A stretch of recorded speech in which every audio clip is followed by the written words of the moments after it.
Hey, Shalom.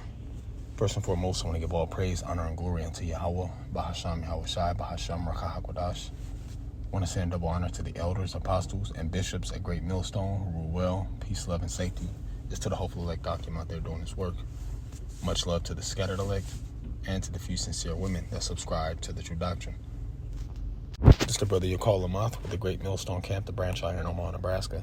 Coming back with another lesson, Lord willing, to feed and to edify the lost sheep of the nation of Israel through the Holy Spirit, Rakah HaKodash, with the Israelites consisting of the so-called Negroes, so-called Hispanics, and so-called Native Americans by the seed of your father, no matter what you may look like. And I want to get into this title, or this precept rather, in the book of Acts, the 15th chapter, in the 16th and the 17th verse, because there's constantly a controversy and a debate about who the Gentiles are.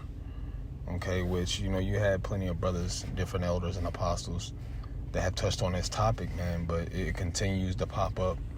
And at the end of the day, if you can't accept the fact that non-Israelites cannot be saved and you're an Israelite by blood, then the Most High is going to destroy you right along with them. All right? Because this thing of ours, this ministry and everything that comes with it, is for the nation of Israel, okay? Salvation is for the Israelites. The law, statutes, and commandments was created for the sake of the Israelites. This world, as it says in the book of 2nd Ezra, I believe the 6th chapter, right, where it speaks about this world was made for the sake of the Israelites, all right? And the next world to come is going to be set up eternally for the nation of Israel, all right? There are no Gentiles, actual heathen Gentiles, non-Israelite Gentiles. They will be in the kingdom, right? They'll be in the kingdom as captives, man. And there's plenty of scriptures to back that up, okay? As we go through them all the time. All right, now let's get this, because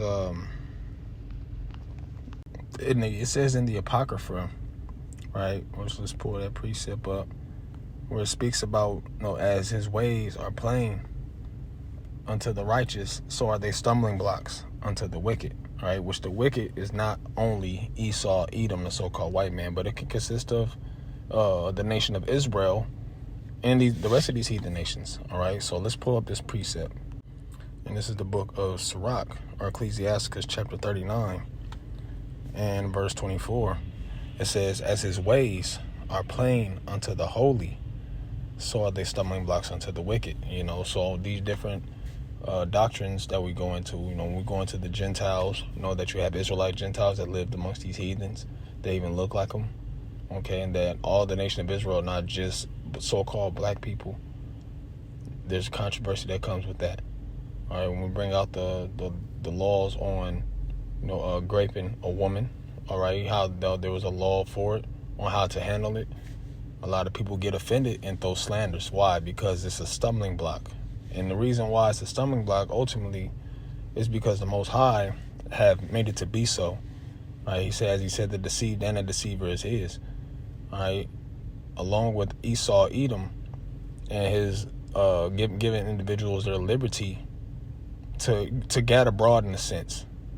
Especially if you're an Israelite, you're gadding abroad, that means you're under every wind of doctrine, right? You believe in the Christians a little bit. You kind of believe in what the Hebrew Israelites talk about a little bit.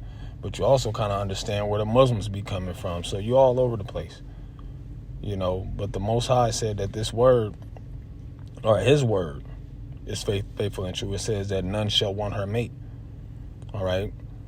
So, our job is to just simply give the sense to it, all right?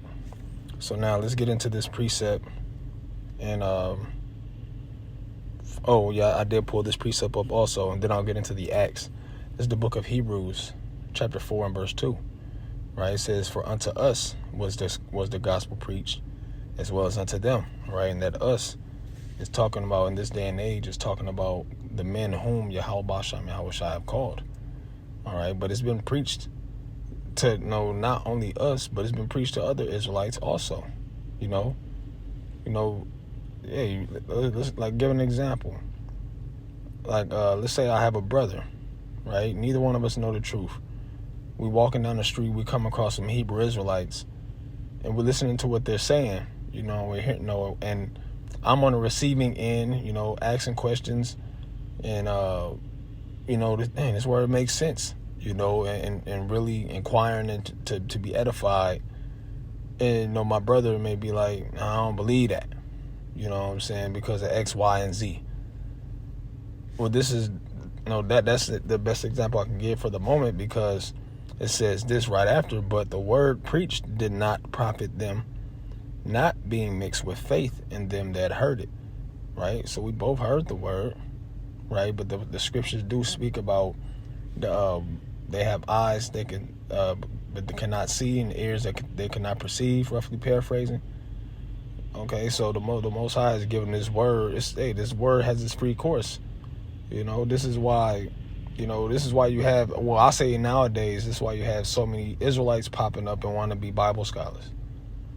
Okay, because you have the Hebrew Israelites that have been put out there to give the sense of the word. And once we go into these controversial topics of doctrine, now everybody wants to tell you what's right and what's wrong. All right, but this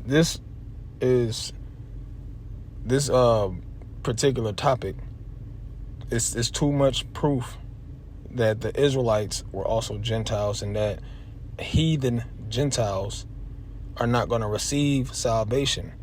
As it says in the gospel, that salvation was what? Of the Jews. It wasn't for every nation. All right, so let's get this in the book of Acts 15 and verse 16. All right, and it says, after this, I will return and will build again the tabernacle of David, which is fallen down, which this is referencing the nation of Israel. Okay, this is it says, and I will build it again, the ruins thereof, and I will set it up. And the house of David is being built now, which ultimately the house of David, it is the nation of Israel, but specifically it is the elect. The elect is being built up. That spiritual temple is being built up in this day and age right now. This is why you got so many camps popping up. All right, this is why you see the videos going out, going out at nauseum in a sense. A lot of people hate what the Hebrew Israelites are teaching, but this word has said that, and also in the gospel, that this word must be taught throughout the four corners. I'll actually get that next. In fact, let me pull that up while it's fresh on my mind. Right, because it said this gospel should be preached across the four corners. And that's in the book of Matthew 24. And then shall the end come.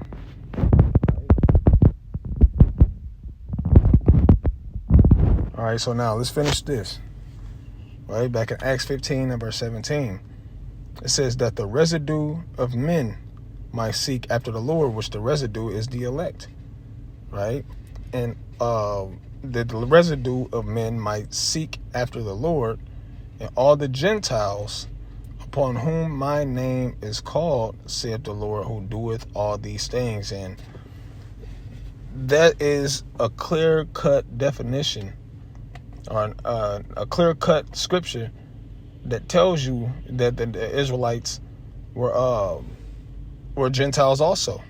Okay, and I'll prove that here in the book of Baruch. Okay, because it says that they shall call, what it says, upon whom my name is called. It says what? That my name is found nowhere but in Israel. Okay. There's one in Baruch also that I'm thinking about, but that scripture I just quoted came to mind. Nowhere be found in Israel.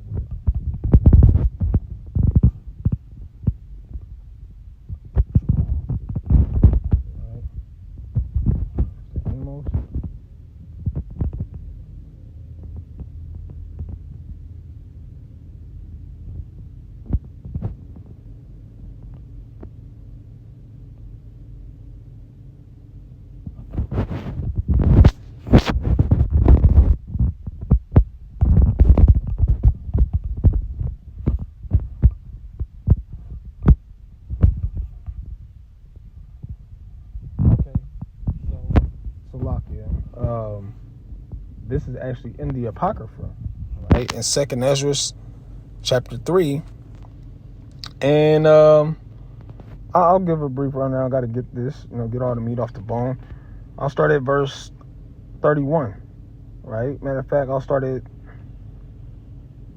30. It says, "For I have seen how thou sufferest them sinning, and that hast spared wicked doers, and hast destroyed thy people, and hast preserved thine enemies, and has not signified it," right? And who is the Lord's people? The Israelites, man. We go over this time and time again.